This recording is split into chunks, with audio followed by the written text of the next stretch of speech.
I didn't know that I would find myself in one of my own stories. I think I always believed so much more redemption for everybody else. My name is Lisa Harper, and I tell stories for a living. I write very mediocre books, most of which are stored in my mother's basement. I was abused when I was a little girl.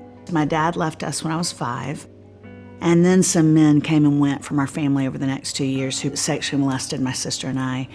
And that just further underscored that feeling of not being worth very much. I thought this must be my identity.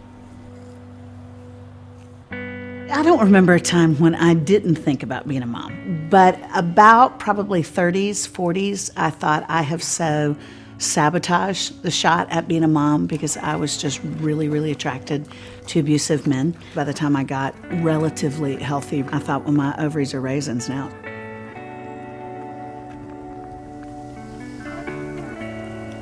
I always wanted to adopt a kid that nobody else was standing in line for. I actually talked to some friends about it, and one of the girls I actually knew from church, and she said, Lisa, I don't think it's a good idea for you to become a mom. You told us you were molested when you were younger.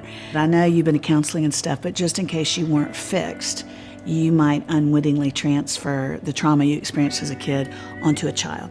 So she said, I think it'd be a much better idea for you to go to the Humane Society and adopt a dog because you're so good with pets. And because of the places where I was broken when I was younger, that made sense to me.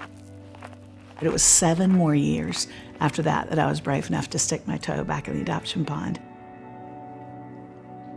I've had quite a few people tell me that I should not adopt because as a single woman, I'm kind of thwarting the best case scenario. And what I found out is we've got over 147 million orphans in the world as we know it today, and so many of them will never even make it past infancy if somebody doesn't stand in the gap for them. So I made it really clear to the adoption agencies I was working with, do not give me a kid who has a good shot at a mom and a dad. I personally believe that's the best case scenario. But there are millions of kids who are just languishing or literally dying. So I think the option of death in a third world orphanage or a fluffy single mom in Middle Tennessee, I think I'm the better option.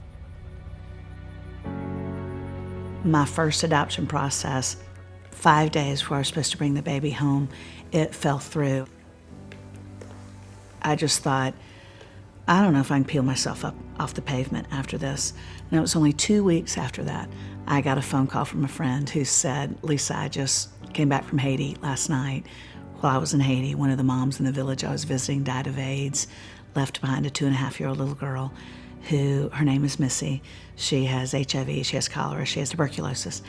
And the doctors in Port-au-Prince have said she's probably gonna die in the next 2 months if anybody from a first world country doesn't stand in the gap. She said, but would you be willing to pray about this? And I was like, nope. I said, I've been praying about this for 30 years, sign me up. 6 weeks later, I landed in her village. They put her in my arms, and she was teeny-tiny because Missy was really malnourished. She was 2.5 years old, and she looked up at me like, I don't like you. And, I looked at her just grinning, and after maybe 30 seconds of glaring at me, she reached up this tiny fist and grabbed my pinky finger. She could barely talk because her lungs were so filled from the tuberculosis. She grabbed my pinky, and she went, Hello, Mama Blanc. And that means hello, white mama. Here, let's do it together. You hold it with me.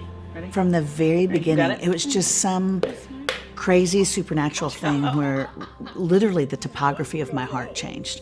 From the beginning, I was like, okay, this is gonna be really, really hard. It was very hard seeing how sick she was and not being able to manage that, not being able to control whether or not she was given her meds or not. The hardest part was I had to move her from her village to an orphanage, and the nannies there thought if they touched somebody with HIV, that they would get HIV, it would transmit to AIDS, and they would die. I went to visit her, and when I got there, I couldn't find her, and I panicked. And then I looked, and she was in the corner of the orphanage, just sitting in the corner, actually in the basement of the orphanage, on the floor, staring at the cement, only wearing a diaper, even though she was potty trained by then, had been potty trained for a long time. That's good. And when I ran to her, I squatted down in front of her and I was like, baby, mama's here. Mama's here. And it took a while for her to look up. And she didn't say anything. She just went. And I picked her up. And maybe an hour or two after that is when I found out that she had not been held in 4 months. You know, she's gained 30 pounds since I brought her home from Haiti, and I've gained 35. But still, every time my 8-year-old lifts her arms, I pick her up because I never want her to know that feeling of people not wanting to touch her, thinking she's contagious. And so, you know, if I have to carry her to college in a Snuggie, so be it. Healing to me was always almost a hyper-spiritual and maybe even melodramatic word until I got to be Missy's mom. Now to see this amazing kid who went from being, she's not going to make it more than 2 or 3 months. I literally had a doctor tell me I should not start the adoption process because he said she won't make it all the way through. You'll never bring her home to Tennessee. To watch her just fight and be such a strong kid, and now her HIV is totally undetectable. Not a single sign of tuberculosis on her lungs. I have seen not just healing of her body, but I see this just little warrior princess. You know, she's such a strong kid. She's such a joyful kid. And in Haiti, she was weary. I mean, she'd had such a hard life. She was hungry all the time. She was sick all the time. And I feel like I've watched this little rose bloom out of cement. I think watching her just grab life by the tail has given me a gear I didn't know I had. You know, I find more joy in each day. I mean, we have dance parties in the house. We laugh all the time. We laugh so hard on the trampoline that usually I have to wear Depends because I'm an older single mother. But it's not just physical healing. It is, I mean, it's kind of 360. It's this redemptive, restorative spirit, body, mind, and soul. And I feel like she's led me in that journey. I knew it cognitively, but I have experienced healing really through my kid.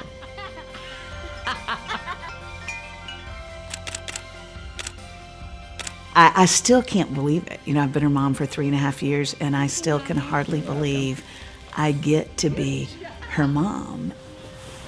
All right, here we go. And I feel like I'm the one who's been rescued. I don't want to put too much responsibility on my daughter's shoulders. Missy is not my hero. She's a gift to me. But I really was the orphan. My little girl never acts like an orphan. She has this strong spirit. You know, she's brave, she's joyful. She just needed love and medicine. I'm the one who really needed healing.